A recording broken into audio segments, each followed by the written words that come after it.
All right, I have it as 3:40 p.m. Eastern Standard Time. So let's go ahead and resume our summit.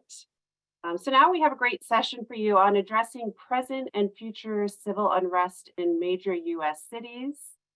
I'm going to go ahead and ask our panelists for this session to go ahead and turn your cameras on. And our moderator for this session is a good friend to the All Hazards Consortium, Ron Prater. He works with one of our partner organizations, Bent Ear Solutions, and he's also the executive director of the Big City Emergency Managers.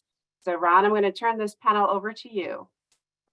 Great, Laura, thank you. I'd like to thank you and Tom as well for once again organizing a great agenda. Done this for several years now, and you really have done a great job getting great speakers and great conversations going. Once again, my name is Ron Prater, and I will serve as the moderator for today's panel on civil unrest. Before we get started, just a little bit about me and the panelists. I currently serve as both the executive director of Big City Emergency Managers and the chief operating officer of Bent Ear Solutions.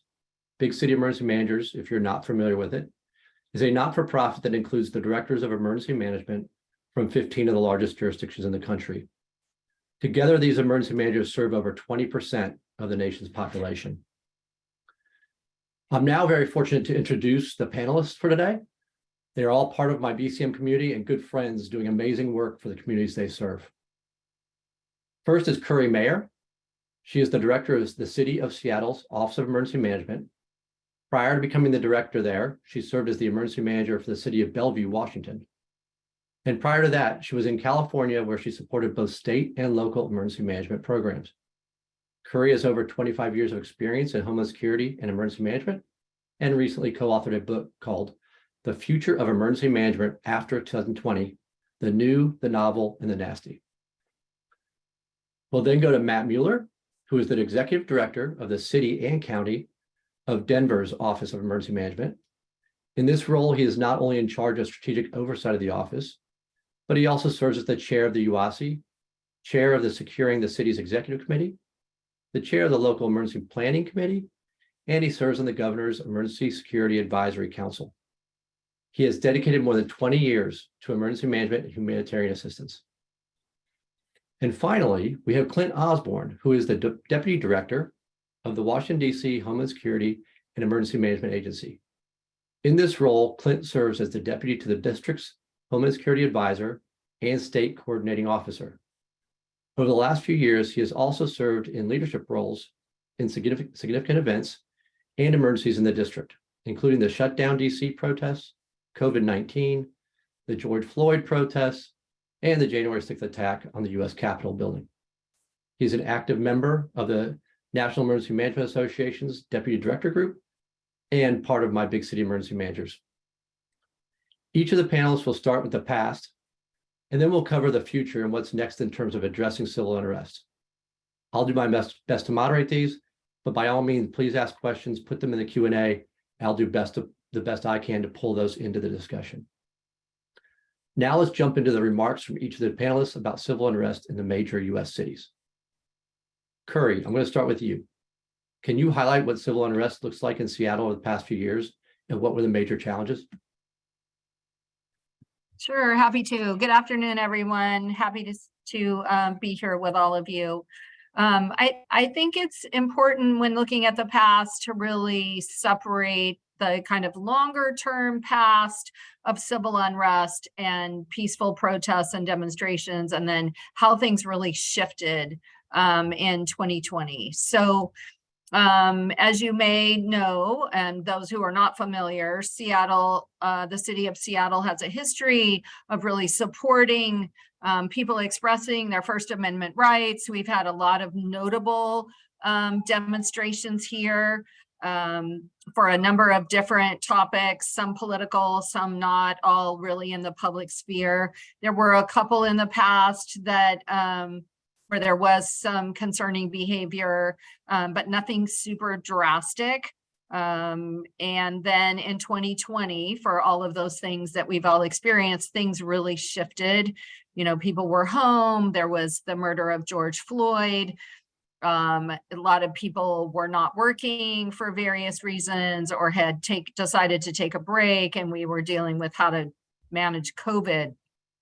So that was really this kind of really big shift in terms of what was happening with what we kind of technically in the business call civil unrest. There were a lot of violent acts. There were sections of the city that were blocked off. There was concern from some city departments that there was interference with the police department. And there was a combination then of both peaceful protests and people demonstrating about a number of things, George Floyd in particular, but also a lot of concern about how we as a society were dealing with COVID. But then there were some pretty drastic things that happened. In as I mentioned, things were catching on fire or had been lit on fire, and there was some violence and people hurt in that. Also, the city of Seattle has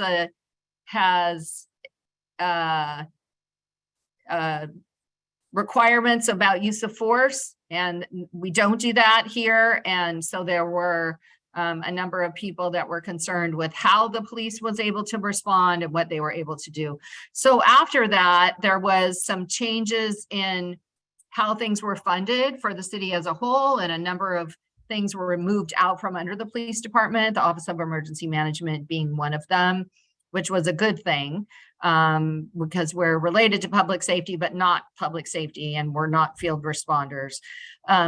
Also, though, in terms of how the EOC response changed or was different in the past, really, there was a lot of concern from many who worked in the EOC about what we were supporting. Our charge as public servants is to support city operations, regardless of, how you feel politically. We're to stay neutral. So there was some concern from some folks that were here in the EOC about what were we supporting by our work in that way. A lot had to do with what was happening with law enforcement and kind of the overall feeling in society about law enforcement and what their powers were and how they dealt with protests or demonstrations. So a lot of conversation about that, some changes that happened in terms of what was underneath them, what was funded, really a lot of conversation too about separating your personal views for what you do as a public servant and serving the entire community and the entire city workforce. And I will just lastly say, also the city itself, Seattle, the city government has a long history of looking at race and social justice practices. And we're constantly looking at how do we engage with community? How do we get input from them? And then integrate that into what we're doing and what makes sense and how we can do things differently. And not that we always do exactly what people ask us, but we're always listening and we're always seeking to figure out what are the ways that we can do this kind of governance thing and support to communities in particular in new and better ways. Thank you, Curry. Matt, I'm going to go to you next. Can you talk about the past a bit? What kind of challenges you had? Sure. I think our story is very similar to Seattle's. Politically, we are very similar to Seattle as well in terms of the politics here in Denver, and it had some history of unrest related to things like Columbus Day and some other events in the past. But that really substantially changed with the George Floyd situation in 2020. And so on the heels of COVID, as everybody was experiencing, there was a lot of pent up, certainly frustration that came out, but also even the geography of Denver and our downtown kind of plays a factor in how the buildings are laid out and how protests take place. And if you've ever been to Denver, you have the state capitol on one side of a park, Civic Center Park, and on the other side of the park, and they face each other, is City Hall. And so that park right in the center is ground zero for any protest activity, because you've got the heart of government plus a number of federal facilities all right there. And so what happened was in Denver, we also had, as a number of major cities, certainly Seattle and DC do as well, had significant homeless encampments that were taking place as well at that time. And so it has become this confluence now where we have a number of social issues that all sort of begin to merge together and gain steam and kind of spiral out of control. And when that happened, certainly during the George Floyd protests, we had a heavy law enforcement response with that, and and we'll talk about sort of what the future looks like here in a minute. But in terms of that, we used a lot of the more traditional methods of controlling protest, of using pepper balls and some of the non-lethal munitions with that, and that did not go over really well and resulted in a lot of litigation for us and a lot of changes in policy sort of on the law enforcement side with that. In terms of the Emergency Operations Center and emergency management, I think as Curry also noted, our role was much more involved starting in 2020, has continued to be more involved whenever we anticipate future protests now, looking at it more holistically and not just the traditional law enforcement response of we're going to try to clamp down on things, but how can we ensure people's First Amendment rights while maintaining safety, while protecting our private sector and our businesses, while maintaining continuity of government, because we have all of those government facilities right there in the heart of the protest activity. And so emergency management plays a pretty critical role in making sure that we sort of manage all of that and maintain government through all of that. And so we became much more involved in organizing the city whenever we see protest activity on the horizon, of pulling together all the agencies in advance of how are we going to do these, how are we going to deploy fencing, how are we going to mobilize and remove things that could be used to smash windows or dumpsters that could be set on fire. With that, those were a lot of the things that we did do and have continued to do since 2020 with that. Another challenge that I sort of see and that we saw come up in the past few years is conflicting protests, where we know one protest group is going to be out there and then another one that represents the opposite view. And that became certainly a big issue. And we actually had an individual who was shot dead by a security guard for a news broadcaster, when it was exactly that situation where two competing factions began to get closer and closer together, and the media crews were there trying to film it and escalated from there. So those are all things that we hadn't quite dealt with in the past, but now in the past couple of years have really come to the forefront. Thank you, Matt. And Clint, you've had nothing go on in DC the last few years. You've been just sitting around doing nothing. So can you talk about your past experiences with civil unrest in DC? Yeah, absolutely. I mean, the Curry did a great job of outlining, I think, and Matt sort of foot stomped all of our city leadership at the city level. I can't speak to the federal level, but I think traditionally the expectation of anybody coming to the District of Columbia is that this is a place where you can come to peacefully air your grievances with your elected and appointed officials, right? Because a lot of them are here. And I think over time, when you look at the way we handle special events and national special security events, and by extension, but they're very different, protests and First Amendment demonstrations, our city has built the capability to use a lot of the same techniques to manage those groups.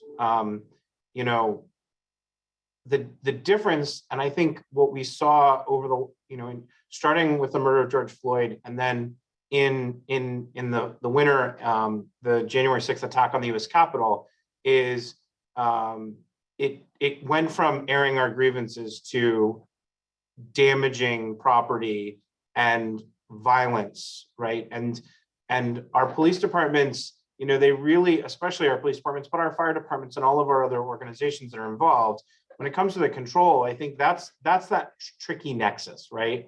And it's always been a tricky nexus, and it's always going to be a tricky nexus because at the end of the day, it's really the demonstrator or the protester's decision whether to become violent, right? And I think that's what we saw with the Floyd protests, is that there was a certain amount of it had escalated it escalated to the point in certain pockets of what was going on in the city where we had escalated, either the protesters had escalated or there were folks who were committing crimes of opportunity. And I'll come right back to that in a second. But for us, what this meant was we had almost over 10 days of protests for the George Floyd, for the murder of George Floyd, right? And we're in a tricky spot because, you know, the district government is responsible for the border-to-border safety and security of the district. And then we have a lot of federal partners that have their own jurisdiction. And a lot of the protests in the first couple of days were very acutely focused on the White House and the area around the White House. And that is an area, as Matt said, you have the state government on one side of a park and the local government on the other. We have it similarly, but we have the White House, and then around the corner and down the street just a little bit, we have our City Hall building. And so that whole area for a while was really a challenging area to navigate for everybody involved. I think the other thing that I would flag before I come to sort of like one of the big lessons learned was, you know, our protests typically follow protest routes. Our police department is adept at creating, with our support from our public works and transportation folks, safe routes for people to protest their grievances. And what we saw during the period of civil unrest was that there were people on the highways, on the overpasses, in the tunnels, large volumes of people, right? And that was civil unrest at work, right? It was folks airing their grievances in a way that ground some of our gears to a halt at the government level. And that's the point of civil unrest, right? And I think there were people who were doing that peacefully, and they were grinding a lot of gears to a halt. And it was really, you know, from an apolitical perspective, and maybe not in my current job, it was really fascinating to watch groups organizing and moving and participating in civil unrest without causing damage or death. What we did see that was a little unique about the Floyd protests is that they were so big. They were so big in pockets that what we started to see was crimes of opportunity. So groups around the city, not just at the protest site, right, but around the city, pharmacies, other retail stores, windows broken, petty theft, and things like that. And that was a real challenge for our law enforcement officers and our partners, because they were already stretched hard to cover all of the activity that was going on in the downtown corridor and cover our neighborhoods, right? And in the district, you know, the balance between supporting the federal enclave and the neighborhoods is always top of mind for our city leadership, because those protests didn't turn off all of the other things that go on around the city: petty crime, carjackings, things that a lot of our cities are dealing with. And so for us, you know, and I say for us at the city level, not necessarily for us at our agency level, that was a big challenge. And I think something that going forward, you know, we're going to be really sort of like tuned into is watching for those sort of crimes of opportunity on the fringes of the protest activity and in other parts of the city. I do like what Matt said about, you know, the role that emergency management plays. We're first and foremost an emergency management agency, and our job is to convene the relevant stakeholders. And for the Floyd protest specifically, we were in the situation where we were already doing that so intensively for COVID that we just, for those ICS nerds out there, we just added a branch for law enforcement to our COVID calls. We were meeting for COVID twice a day, so we just bolted on public safety calls twice a day, where we were updating on last night's crowd sizes, damage assessments, plans for tonight, resource shortfalls, and stuff like that. And in doing so, the same folks who were supporting with resources and funding and logistics for our COVID operation could hear what was going on the public safety side and immediately support our public safety partners. So that level of heightened coordination was really, really critical.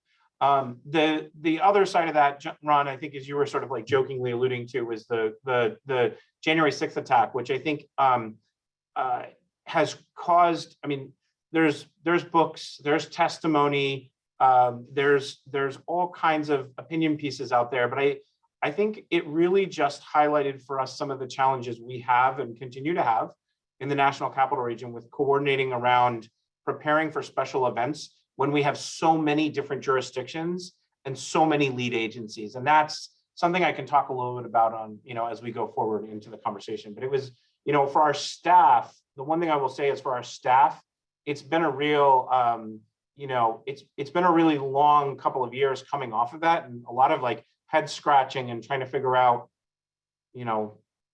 what's next.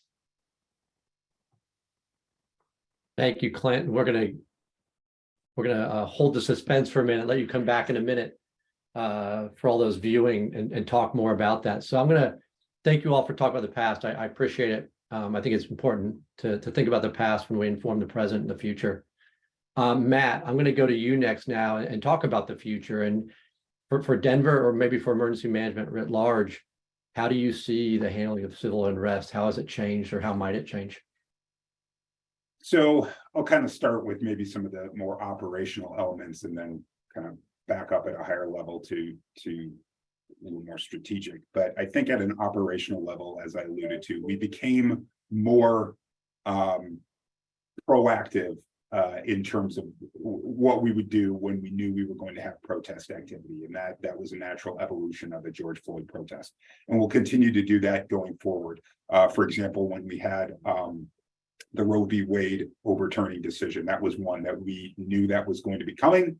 And with that, and we were prepared, a week or more in advance, where we're having regular meetings to prepare with that. And some of the actions, for example, now that we take when we know something's going to happen, just given our geography, is, for example, sending employees home early from work and encouraging some of the downtown businesses to do the same, just to minimize the risk to the workers. Proactively, in some cases, boarding up windows, deploying fencing, barricades, those types of things around some of the critical facilities. Our emergency operations center is actually located in the basement of our city hall. And so it was right in the hot zone. So one of the things we've had to do, and COVID was actually a benefit here, is that we had to do virtual operations for COVID. Now that's something we just proactively do and will do in a social unrest situation. So as we're not trying to bring people in and out of the EOC in an unsafe environment, because the police department's right across the street as well. And that's always a natural target for the protesters.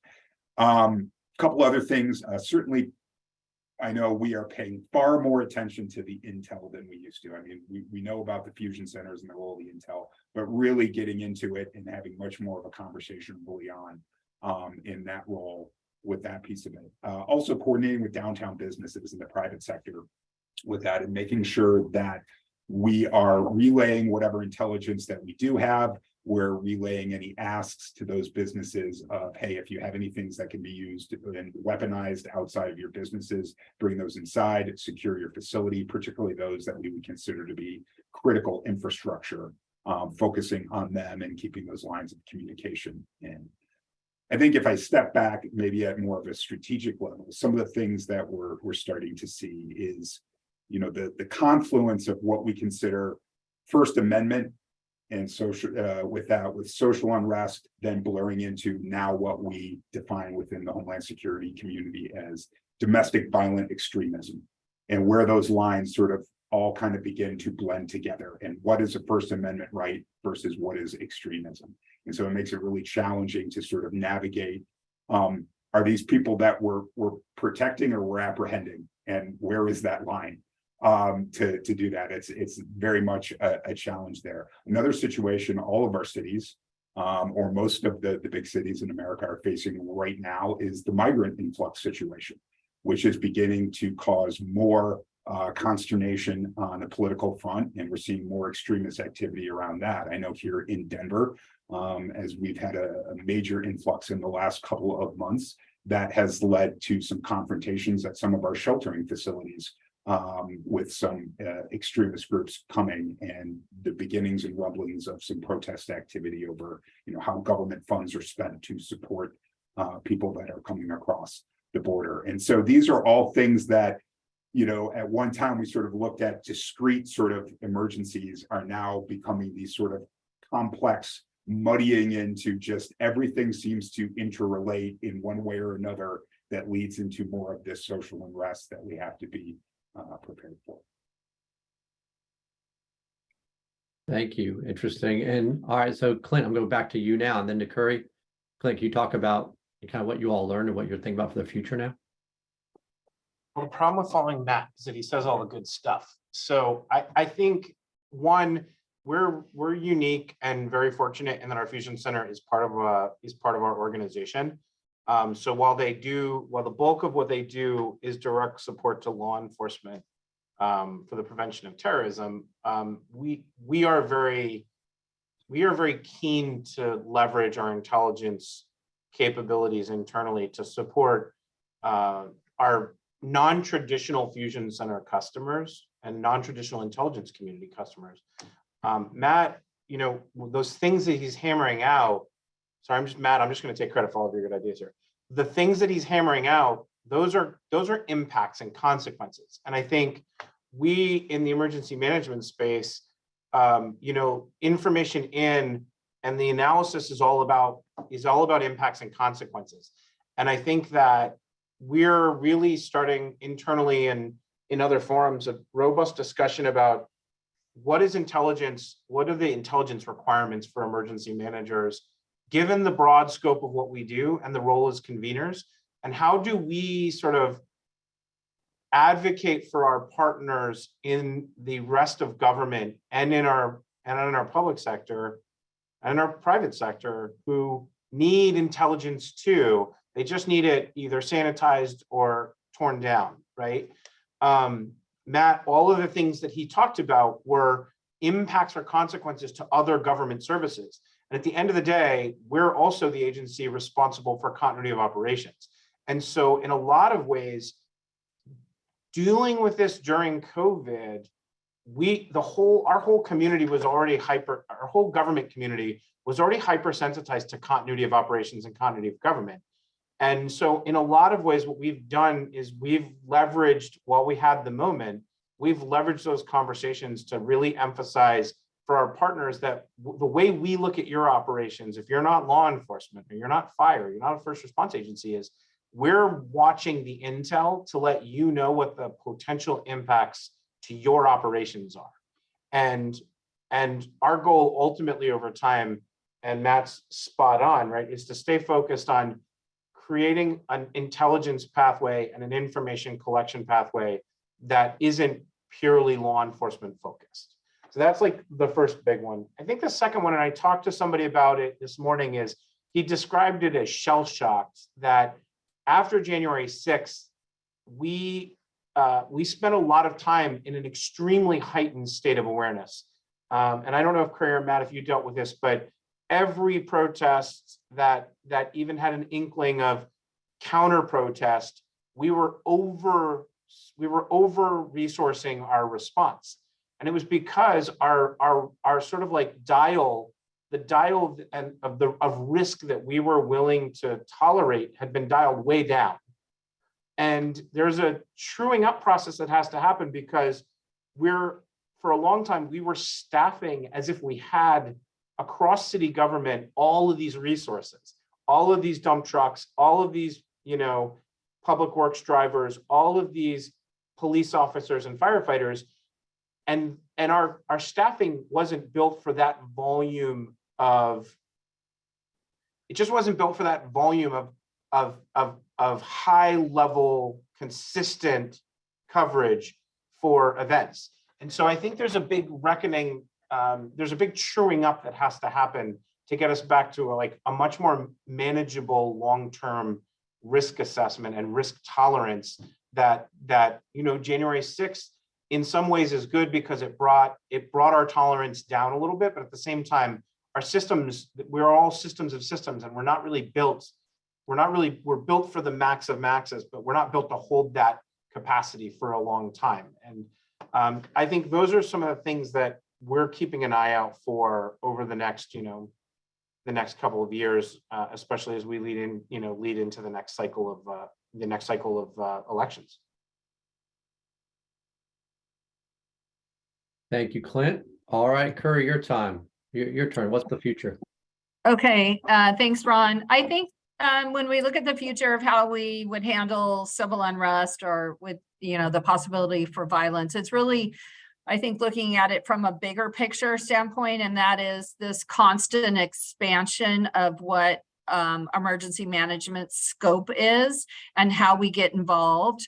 And that really any change or shift in what's happening in society at large and the cultural shifts that are happening and the way that we pay attention to things that maybe we should have been paying attention to before but weren't, are now those possibilities where people have very passionate feelings and really want to make sure that their voices are heard. So I think we have to look at it from that standpoint, that any of those things can be the possibility for something that could cause us to pay attention. And I also think it's important that we separate civil unrest from acts of violence and things that are true crimes.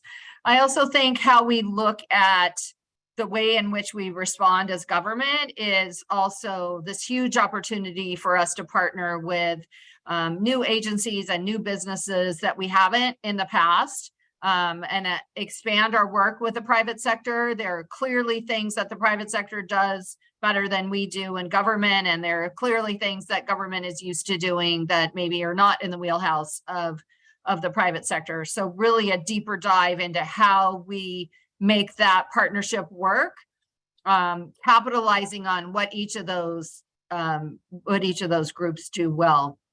It also has ties to protection of critical infrastructure, not only because things could escalate and then critical infrastructure is threatened, but also you've seen recently the attacks on some electric substations. I don't know if you heard that. It happened here in Washington.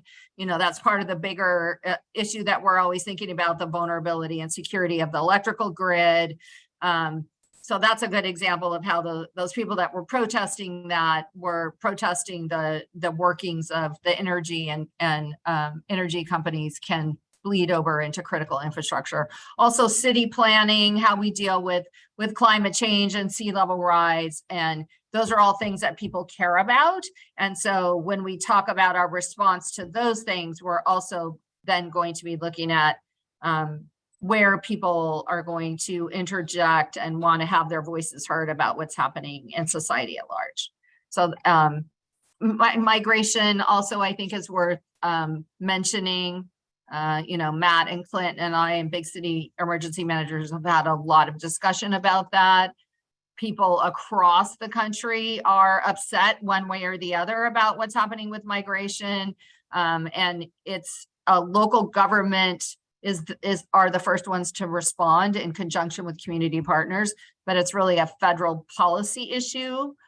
So sometimes those things are also in conflict and can cause us to have a situation where we need to respond to some kind of demonstration because of that kind of conflict. Thank you all. All right, so I do have some questions, but also for anybody online watching, please put your questions in the Q&A form and I'll pull them out.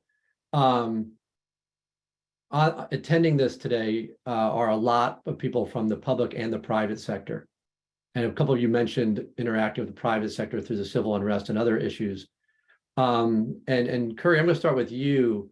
Could you just start touching on this? Can you talk more about who in the private sector you work with on civil unrest or other issues and how you do that? Like, how do you bring them into the fold? Okay, so post COVID, for sure, a little bit of the civil unrest, we reached out to small businesses and large businesses really as two separate and distinct groups.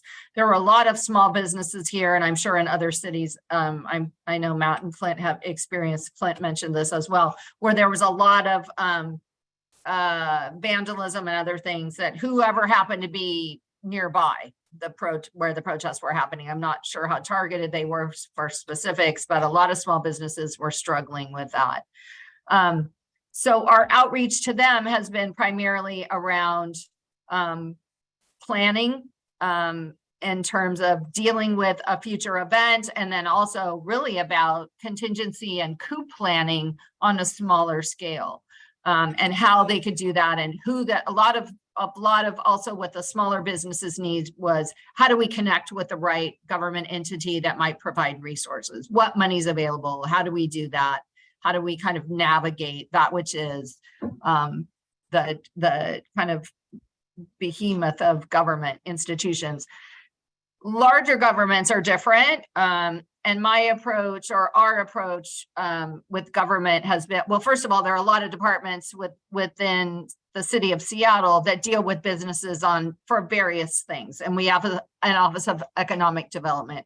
So not looking at new ways to engage with them, but also what is it that's most important to them during any kind of event. It doesn't have to be civil unrest. And over and over again, what I hear is access to information and access to what is the city doing, and what are ways that we can partner when those things happen. We use our Office of Economic Development to put out information and when we know there's going to be some kind of protest or demonstration event, so that they're have some forewarning of that. But really looking at how do we best do those things together that each of those groups is good at, and not trying to duplicate. Matt, how about you? How about how do you engage with the private sector? Yeah, so I think we've gotten much better in terms of having a ongoing dialogue with particularly some of the representative groups of business, rather than sort of the one-on-one level, where it's very hard to do, right? I think that's one of the challenges, is trying to, if you're in a big city, trying to get your emergency manager's attention on an individual level with businesses is just really challenging, unless you're a really large business in the critical infrastructure community. So it's really critical to go through some of those organizations. So for example, in Denver, we have what we call the Downtown Denver Partnership, right, of businesses that are right in the heart of the central business district. And there's other, groups like that, or various chambers of commerce. Having a coordination mechanism through those types of group, where it's a one-stop shop for emergency management, where we can do a push of information, or we can have something through that sort of centralized filter, makes it much easier to have that sort of communication. So that's one thing I would offer, and a route that we've gone. Another thing I think I would almost offer as a suggestion for some of our private sector folks out there is that if you have concerns or you're seeing impacts, framing them when you're communicating in the frame of like critical infrastructure or impacts to the community, because that will resonate on the government side of things. While, we certainly are, we certainly care if your storefront window has been smashed out. That alone, and that causes, that costs money, and there's damage and has to be repaired. But what's more important is, well, what impact does that have? Do you provide a critical service to the community that is now compromised? Is there some element of the critical infrastructure sectors that is now compromised that has an even bigger impact into the community? So when you're talking sort of with government and emergency management, if you frame those discussions of how does it impact the critical infrastructure sectors, or there's critical community services, that's really going to get you a lot more mileage and a lot more attention.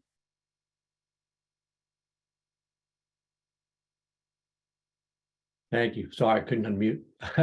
Clint, over to you. How are you all engaging with the private sector in DC? Yeah, we have what's called a Business Emergency Operations Center, or BEMOC for short. We don't have a dedicated position for it, but we have just a really crack member of our team who has come from a number of different roles inside of district government, where he has those great relationships with some of those business partners anyway. And so he, when we're looking at intelligence that's coming in, we're working with our partners in law enforcement to define what the message is, the acceptable message, so that we don't give away any of our intelligence or investigations information. And then as soon as we can, we work to put together a message that goes out to that Business Emergency Operations Center team, that BEMOC group. It's a vetted list of partners from throughout the community. And it's an opportunity to both hear from the businesses and also to push information out to the businesses, but it really is a two-way street. We've talked about making it a lot more formal and using our information sharing systems. And the message we've really gotten from our business partners is, no, just put me on a distro list. Let me know when the calls are, and I'll make it work when I see something that's really important. And it's been a really fulfilling relationship. I think we also use, to Matt's point, we use our business improvement districts. We have business improvement districts bids throughout the district, and then we have like the Great Streets, Main Streets program, and we have through a number of different agencies regular contact with them. That's how it's also how, like, right now in a non-emergency state, like during our streeteries, which popped up all the way through COVID, we're constantly pushing information to them about severe weather, snow clearance routes, salting and brining. So we're constantly trying to get the message out and stay relevant with information for them, and also listening for what information is important to those member organizations. And then, just during protests, we just get out and we talk. Any bid that wants to talk to us, we carve out the time for our leadership team to get out and do those conversations generally in partnership with our law enforcement, around protests and civil unrest. So I'm going to jump to the questions for a minute. And Rosemarie, I'm going to come back to yours only because I think the one from Dave Vanderblumen and Dave Jones potentially relate to what Clint was just talking about. So the one from Dave, and welcome to the call, Dave. Are you leveraging any technologies that help improve situational awareness and communications within your EM public sector and private sector that may tamp down misinformation and rumors? So do you all have any technologies you're using to help tamp down misinformation and rumors and share with the private sector? I'll let either one of you go first if you have an answer. Matt? I don't know that there's a specific technology for that other than just the sort of standard mechanisms of communication. I mean, that is something that our Joint Information Center does when we have our emergency operations centers activated, is to help do sort of the rumor control and being proactive in that regard. I do know it's really not a special technology. It's just more sort of the traditional email or use of pushes of information to notify, again, sort of these groups. So it's just a single push of information out, really is how we've done it in Denver. Clint or Curry? Yeah, it's really the same for us. Okay. Are you all using like Esri, Teams, WebEOC, those things? Well, We use Esri. Yeah. We use Teams, we use WebEOC. We also do a lot of social media monitoring. That can be good and bad. It's, then you have to look at how do you verify.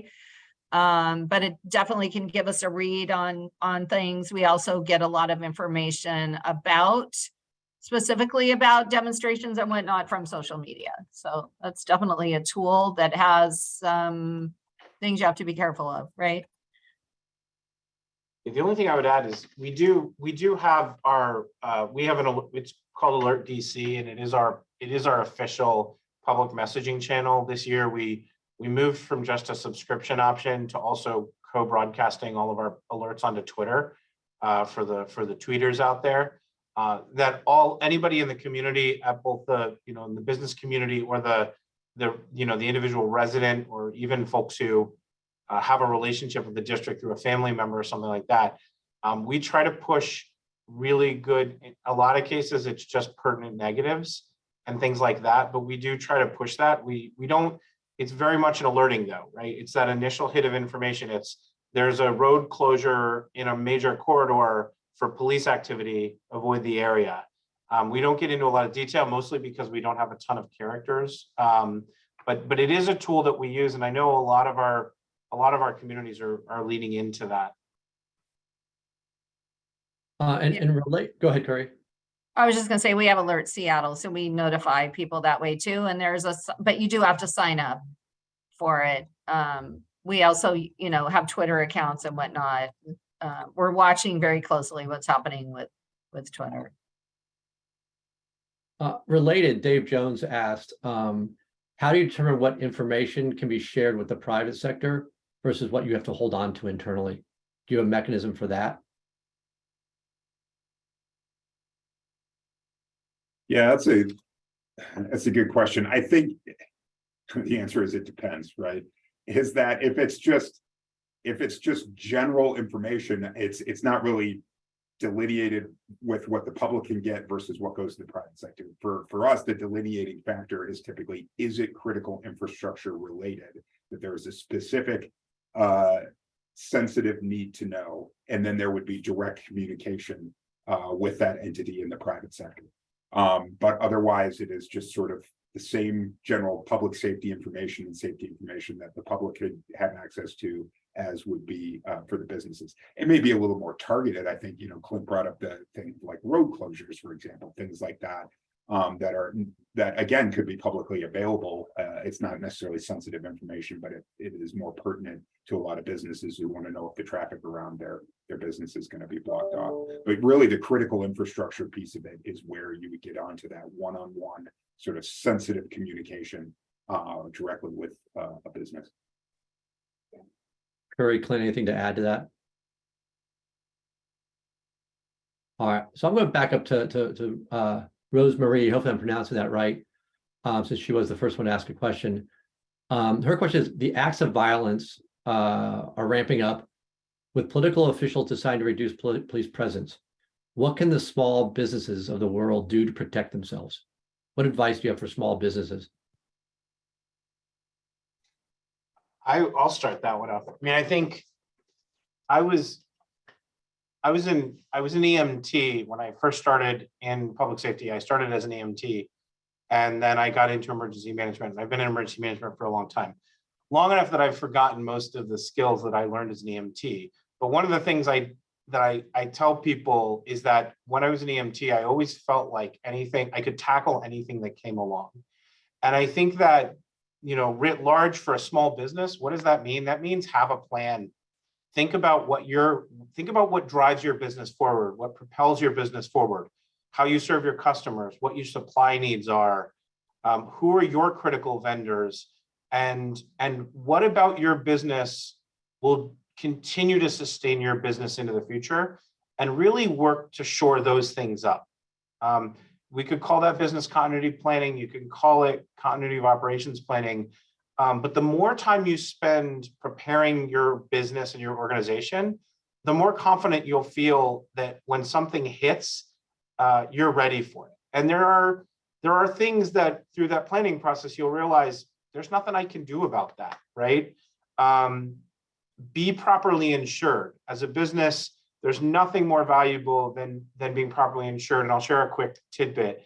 I remember shortly after the protests in the summer of 2020, I was out with our former Deputy Mayor Geldart, who you heard from in opening remarks this morning, and our Public Works leadership team, the director and the chief administrative officer, were brushing broken glass from a broken window into a trash can for a business owner. And they kept saying how sorry they were that she was going through this. And she kept saying, it's fine, I'm insured, right? My customers are going to come back. So I think she had understood her risks. She had properly insured her business. She knew what was going to chase her customers away and what wasn't. And as a result, in this really tough situation where her business was going to be boarded up for a week or two, she just really was resilient, and she shrugged it off, and she was ready to open that day, and she was going to be ready to open the next day and the next day, right? So I think those are the kinds of things you can do to arm yourself as a business owner and be prepared and be resilient, and then translate that as best you can to your staff. Matt or Curry, anything to add on helping small businesses?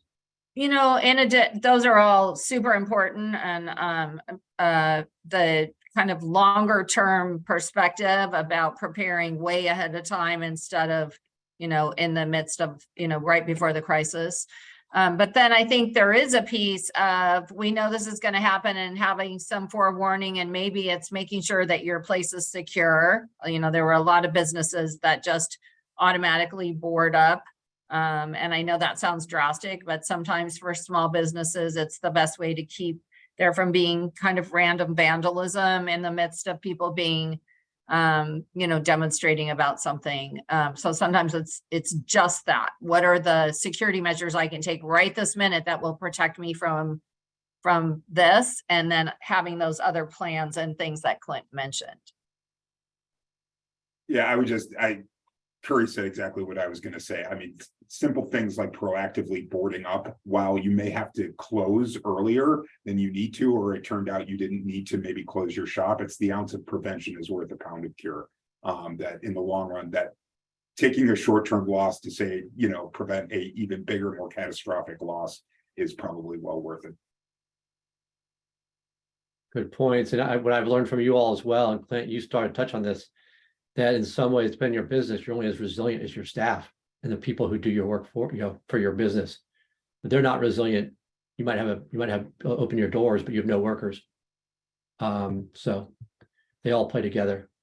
All right, I think we probably have time for one more question. This question I'm going to go to now is probably an hour by itself in reality. We'll let you all try to tackle it. So how do you balance preparing for what is typical, expected versus surprise or unlikely? So how do you all do that balance every day? I think we have a lot of muscle memory from what's likely or expected. There always can be a curve thrown, a smaller event in an area that is particularly vulnerable adds new challenges and has to be dealt with in a different way than a small event somewhere else. But how do we balance? I think you have to be brave enough to do some exercises around scenarios where it's going to be hard and people are going to struggle to be able to meet the expectations or the objectives of the exercise. A lot of people don't want to do that because they think it feels like they failed. But if we don't push ourselves to look at that, then and really practice those kind of unlikely or worst case scenarios, then we don't get better.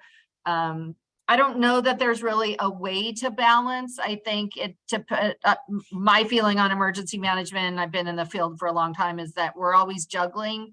And a lot of times or most of the time we have way more than we can do. So we do these things over here for a while and then we put those aside and do something over here and we keep going back and forth. So I don't know that there's a perfect way to balance it, but I think thinking, that the thing that we do in emergency management a lot is look at worst case, because then you can handle other things. So. Thank you, Curry. Lynn or Matt? I'll just kind of give the the standard emergency management 101 is we all have to do hazard identifications and risk assessments as part of our hazard mitigation plan. And all of us have to go through and we develop our lists of potential threats and hazards. And we look at the likelihood, we look at the magnitude, we look at the consequences, and it's sort of a very analytical process where we can, determine what is high, medium, sort of low threats and hazards that we need to deal with. I mean, in reality, that's a lot of these are things we've never had to deal with, and so we're taking a guess, right? I've not had to deal with in an ICBM being lobbed on Denver. I can theoretically plan for that, but I've never actually had to experience it.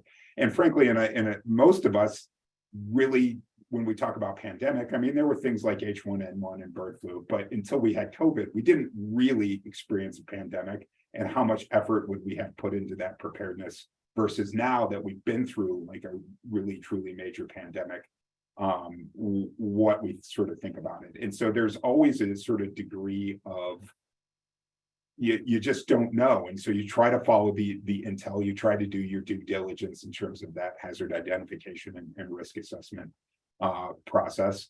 A lot of it, I think for me, is looking at, what are the ones that are going to have the most downstream impacts? I mean, the one that consistently scares me the most, despite we're talking about social unrest and all the social problems we're having, the one that gets me and keeps me awake all the time is cyber. And thinking about, we have put all of our eggs as a society in a technology basket. And if that pipeline to that basket gets cut off, what are we going to do with that piece of it? And so that's, you know, one that to me, it's just kind of almost a personal opinion, always is really at that top of that list. Thank you, Matt. So I have one more question I was going to ask you all that is kind of above and beyond even civil unrest. But you know, in our last BCM meeting, somebody mentioned that OEM stands for the Office of Everything Management, which you all have realized the last 5 years in particular that you have COVID, you have homelessness, you have the migrant issue. Matt, you're going to get cyber at some point probably, you know, and figure out whatever the next issue is. You have civil unrest. How are you all, you know, do you have any concrete ideas for how you're handling this as an organization and trying to not overload your staff? How do you handle that? I have this problem where I love this about emergency management. Like I sometimes refer to emergency management as the gray sky government, because more than a single vertical in the public safety cluster or as an agency, our job is to bring people together and to create adaptive systems that work when the chips are down and normal systems and normal processes won't work. And in many ways, as a result of that thinking, I can apply our skill set and our problem solving style to any aspect of government. And that's much to the chagrin of our staff frequently. And then, you know, an example is, and it's come up a couple of times, is migrants, right? What we've done is we've got a couple of like just tactics in place. One is we rotate our teams through, and we're fortunate in that as an emergency management agency, we're a relatively large emergency management agency. But I think the concept applies, which is that we have, you know, all organizations tend to go towards people who get things done. And, you know, then they end up being productive until they fail, not because they're failing, but because you can't keep up with anymore. Right. So we've made it a sort of like a directed effort to rotate people into and out of emergencies over the last couple of years. One, it builds their skill set and builds some growth room, but also we watch people, you know, we watch people get more and more tired, whether it's supporting our citywide gun violence initiative, supporting our migrants initiative, supporting you know, a residential housing building that's failing and the residents have all been moved out. These are all, you know, like emotionally challenging after a while. And so one of the big focuses for us has been finding a way to rest and rotate people and not keep going back to the same folks, which can be tricky because we also have our day jobs, you know. And so we've just, over the last couple of years, we've become much more sensitive to giving people rest. And I think for the better, you know, when people take time off, we don't bother them. And you know, it's easy in steady state to call people when they're on a 1 day, you know, they're taking 1 day of leave, right? We don't bother people anymore. And so the culture of our organization has started to change a little bit to reflect what is going to allow us to be that Office of Everything Management in the future. We've just accepted it. And now we're trying to figure out how as an organization, we're going to structure ourselves to allow that to be the case in the future. Thank you, Clint. Matt or Curry?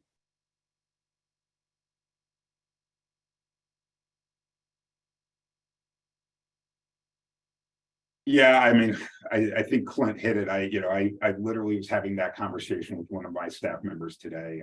We were talking about sort of the migrant crisis and just everything in the last 3 years that you sort of laid out, Ron, that we've had to deal with, and how different it is from sort of just the traditional, oh, it's a snowstorm, or it's a hurricane, or it's an earthquake, or it's you know, some other natural disaster. That those are the easy ones.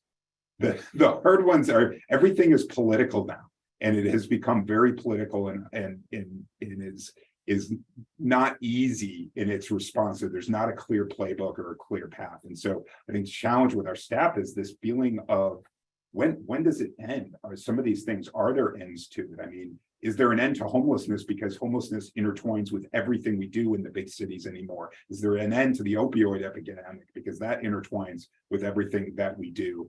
And I find myself trying to find a way to give people hope. That's not, I had thought of myself more as like a technical person, and now trying to think of myself more as, you got to show people there's a light at the end of the tunnel through some of this stuff, to be able to get through, that we will get through it, and that it's crisis management.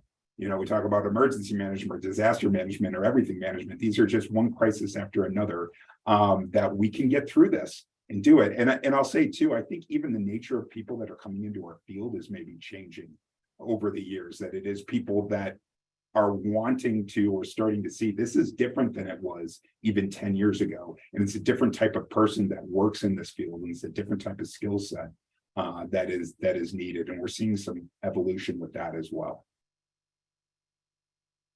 All right, Curry, last answer.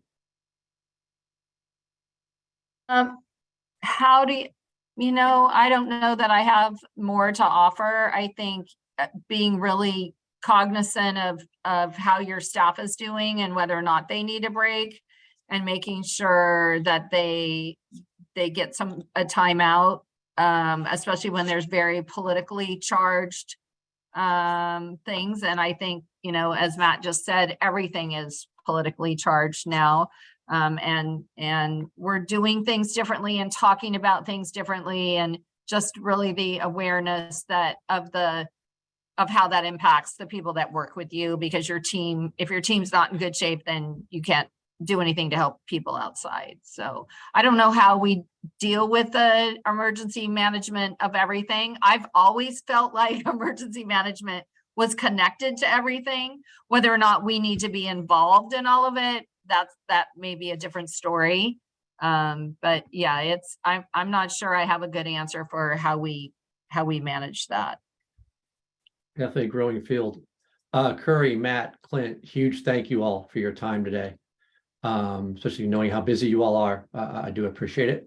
And Laura, I will turn it back over to you. Thank you so much for moderating. Thank you to all of our panelists today.